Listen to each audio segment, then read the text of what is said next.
mi bai doze ne tamana mahatamana manuda manu dodama khaida brodiga ago mano brodiga khagui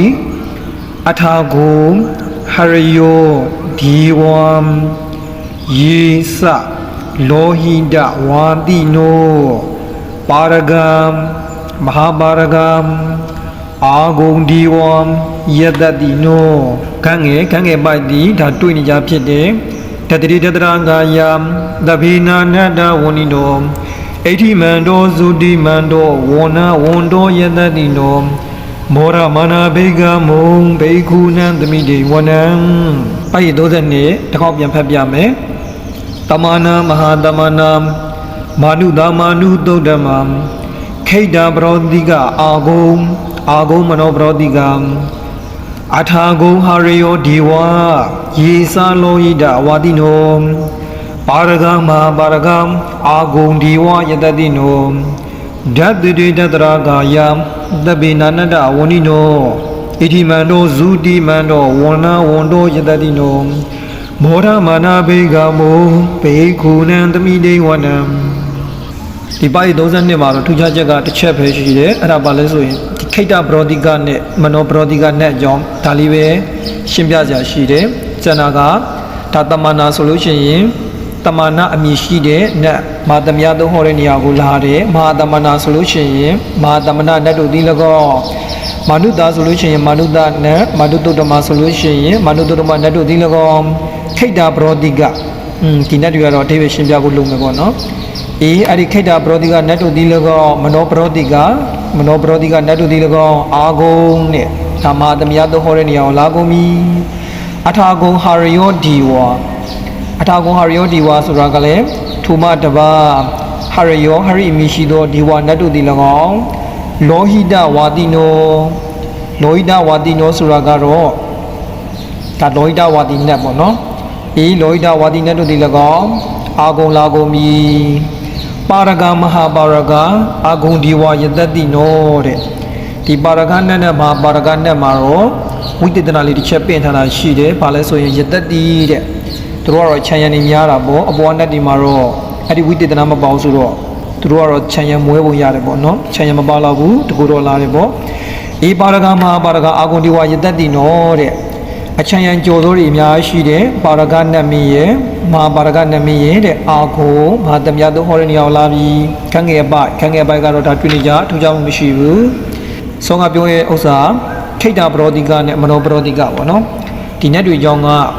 စိတ်ဝင်စားကြလဲကောင်းတယ်သူတို့ကြည့်ပြီးတော့ဆောင်းရံရှောင်းရံတွေလည်းရှိတယ်ပေါ့အဲ့ဒီခိတ္တပရောတိကနတ်နဲ့ဒါမနောပရောတိကနတ်ဆိုတာကတဲ့နတ်ပြည်ကိုရောက်ပြီးမဲ့လဲသူကတက်တမ်းမစေပဲနဲ့ဒါစုတည်ရတဲ့နတ်မျိုးတွေပေါ့နော်အဲ့ထဲမှာဒါခိတ္တပရောတိကနတ်ပေါ့ခိတ္တဆိုတာကဒါကစားတယ်ပျော်ပါမြူးထူးတဲ့နေရာမှာနှစ်ယောက်မရှိတဲ့အပျော်ကျူးတဲ့နတ်ပေါ့နော်ပရောတိကဆိုတာကဒါဖြက်စီးခြင်းဆိုတဲ့အဓိပ္ပာယ်ပေါ့ဒီမှာလို့ပြောရရင်တော့ဒါအပျော်ကျူးပြီးတော့အသေးဆိုးတဲ့နတ်တွေပေါ့နော်အဲ့ဒီခိတ္တပရောတိကနတ်တွေကဒါနတ်ပြည်ရောက်ပြီးမယ်လဲလို့သူကံကောအာယုံခံစားဖို့ပဲတဲ့အလွန်အကျူးအာယုံဆိုင်တွေပေါ့ကစားတယ်မြူးတူတယ်ပျော်ပါတယ်အဲ့ဒီမှာပဲအာယုံနစ်နေတဲ့အတွက်ကြောင့်သူအစာစားဖို့မေ့သွားတယ်နော်အဲ့လိုအစာစားဖို့မေ့ပြီးတော့အချိန်လုံးမှသွားပြီးတော့နတ်တုဒ္ဒနဝဇာစားပြီးမယ်လို့တဲ့သူတို့ခန္ဓာကိုယ်ကတည်စောတတ်ပေါ့နော်ဒါနတ်ဒီမှာလည်းပဲကံကဖန်တီးပေးလိုက်တဲ့ကမ္မဇတည်စောတတ်ဆိုတာရှိတယ်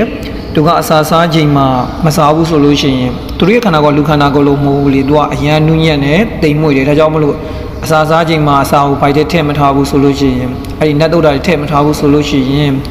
အဲ့ဒီစောစောကကမ္မဇတည်စောတတ်ကသူတို့ရဲ့နုညံ့တဲ့နော်ဒါရုပ်ခန္ဓာကိုလောင်ကျွမ်းသွားတယ်တဲ့အဲ့လိုလောင်ကျွမ်းပြီးတော့တခါတည်းပဲနတ်ဘဝကနေပဲစုတည်ရောပေါ့အဲ့လိုတတိယမှာနတ်တုဒ္ဒတွေဘလောက်ပြန်စားတဲ့ပြန်ပြီးတော့အသက်မရှင်တော့ဘူးတဲ့ညီမလိုပြောရရင်တော့ဒါကတော့အပျော်ပါမှတ်ပြီးတော့ဘဝပြည့်တဲ့နတ်တွေပေါ့ဘယ်နတ်တွေလဲဆိုလို့ရှိရင်ဒါခိတ္တပရောတိကနတ်မနောပရောတိကနတ်တဲ့မနောပရောတိကနတ်ဆိုတာကတော့မနောဆိုတာ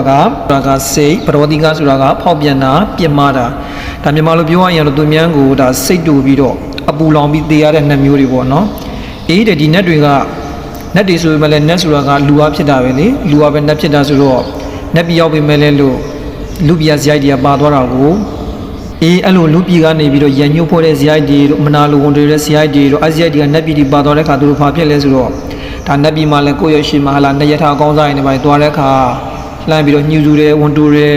အဲ့ဒါမျိုးတွေဖြစ်ပြီးဆိုလို့ချင်းသူတို့ကတဲ့နော်အဲ့လိုဒါဆောကပြောခဲ့သလိုပဲနတ်သားတွေနဲ့သမီးတွေရဲ့ခန္ဓာကိုယ်တွေဆိုတာကအရန်နူးညံ့နဲ့တိမ်မွေ့တယ်ဒါကြောင့်မလို့အဲ့ဒီဒေါသမီလက်တောက်ရောဝုန်းနဲ့တခါတည်းနတ်ပြည်နဲ့စုတည်ပြီးတော့ကြွတော့တာပဲတဲ့ဒါကြောင့်ပြန်ချုံရရင်ဒါခိတ္တပရောတိကနတ်ဆိုတာကဒါအပျော်ကျူးပြီးတော့ဘဝပြတ်တဲ့နတ်မနောပရောတိကနတ်ဆိုတာကတော့ဒါ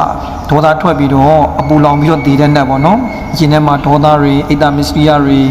ကိုထတာမနာလိုမှုတွေဖြစ်ပြီးတော့တခါတည်းတန်းပြီးတော့နတ်ပြည်ကတော့ဘဝပြတ်တဲ့နတ်ပေါ့နော်အေးဒါ32မှာတော့မှတ်သားစရာကခိတ္တပရောတိကနတ်နဲ့မနောပရောတိကနတ်အကြောင်းပဲပါတယ်ကျန်တာကတော့ပါဠိတွေအားလုံးကဒါနတ်သားတွေနဲ့မကြည့်ပဲသူတို့ရဲ့အဓိပ္ပာယ်လည်းထူးခြားမှုပါဠိတော်မှာပြထားတာမရှိဘူးဒါနတ်ဆိုတာကလည်းလူကပဲဖြစ်တာဒါကြောင့်မလို့ဒါခိတ္တပရောတိကနတ်လူလည်းပဲတတိလက်လို့အပျော်ပါးကိုအတိုင်းစားမရှိမလိုက်စားဘဲနဲ့ပေါ့နော်တတိအမြဲတမ်းကတ်ထားမနောပရောတိကနတ်လူလည်းပဲယင်ထဲမှာဒါအိတ်တာတွေမစ္စရိယတွေလောင်တတ်တဲ့အပူတွေကိုယင်ထဲမှာသိမ့်မထားဘဲနဲ့တတိအမြဲတမ်းကတ်ထားပေါ့ဒါလူဘဝကခရိုက်တာတွေအားလုံးကနတ်ပြည်ကိုပါတဲ့သဘောတဘာဝရှိတယ်ပေါ့နော်အေးအားလုံးဆင်ပြေပါစေဘေးကင်းပါစေ